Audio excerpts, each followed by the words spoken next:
तो hello guys, मैं हूँ रोहित राय। और जब से कोरोना वायरस आया है तब से ही चाइना को लेकर पूरे वर्ल्ड में बहुत ही नेगेटिव इमेज बन गई है।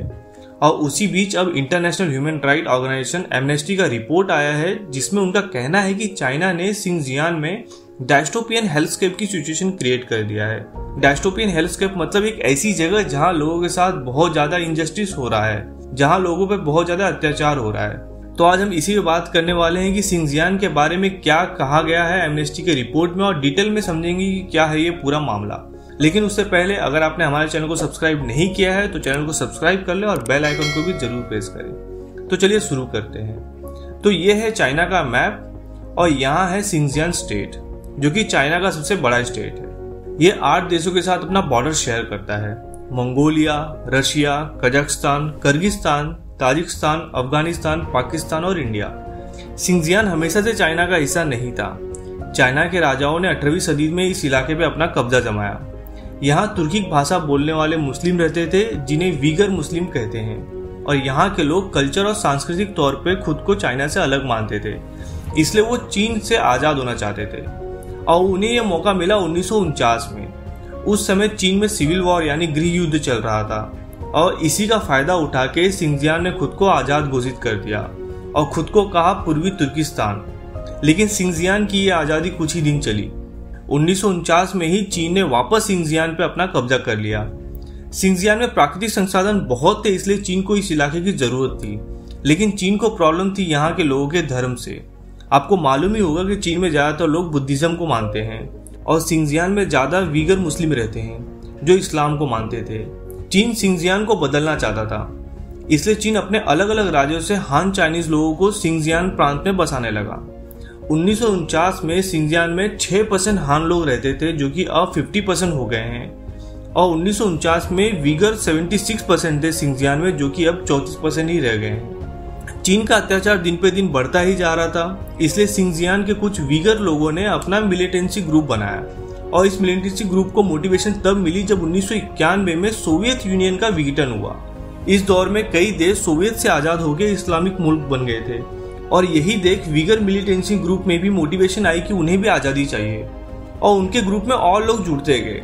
चीन ने इसे अपनी राष्ट्रीय सुरक्षा के लिए खतरा माना और चीन ने सिंजियान में वीगरों पे अपना अत्याचार और बढ़ा दिया, और धीरे धीरे हालत बिगड़ते चले गए। 2017 में चीन ने यहाँ री एजुकेशन कैंप चालू किया, जिसे वो vocational education and training centre भी कहते हैं। इसमें ये बिना चार्ज के वीगर लोगों के ग्रुप को अरेस्ट करके इंटर्नमेंट कैंप में डाल देते थे। और चीन का बोलना है कि वो इन लोगों को यहाँ एजुकेशन प्रोवाइड करते हैं और बताते हैं कि चीन के प्रति लॉयल रहें। लेकिन जो लोग ये सब झेल कर आए हैं वो बताते हैं कि इन कैंप में इन्हें टॉर्चर किया जाता है, इनका ब्रेन वॉश किया जाता है, इन्हें मारा जाता है और इनका जबरन धर्म परिवर्तन कराया जाता है। अभी पिछले ही साल यूएस स्टेट डिपार्टमेंट की जो स्पोक पर्सन है, उन्होंने ट्वीट करके कहा था कि होलोकॉस्ट के बाद दुनिया का सबसे वर्स्ट क्राइम वीगर लोगों के साथ चाइना कर रहा है। होलोकॉस्ट आपको मालूम ही होगा, जब हिटलर ने 1941 से 1945 के बीच 60 लाख ज्यूज लोगों को बहुत बेरहमी से मार दिया था।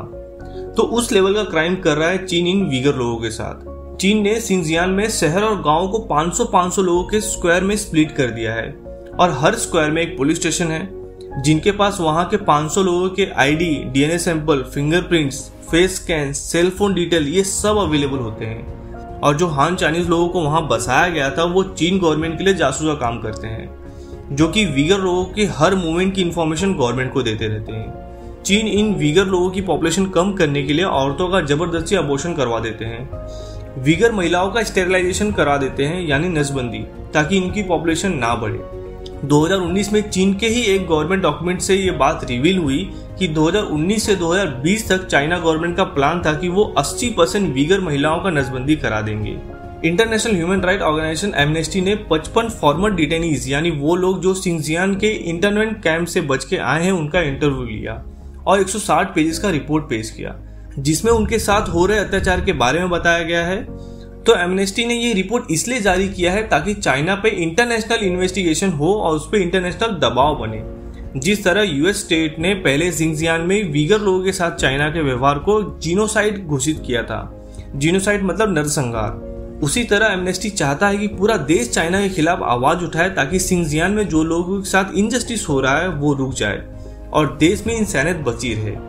दुनिया के वेल नोन ब्रांड्स को भी चाइना से अपना कॉन्ट्रैक्ट कैंसिल कर देना चाहिए, क्योंकि Apple, BMW, Nike, Samsung, Sony, Volkswagen जैसे 83 वेल नोन ब्रांड्स की चाइना में जो सप्लाई चेन फैक्ट्रीज हैं, उनमें इन वीगर लोगों से जबरदस्ती काम करवाया जाता है।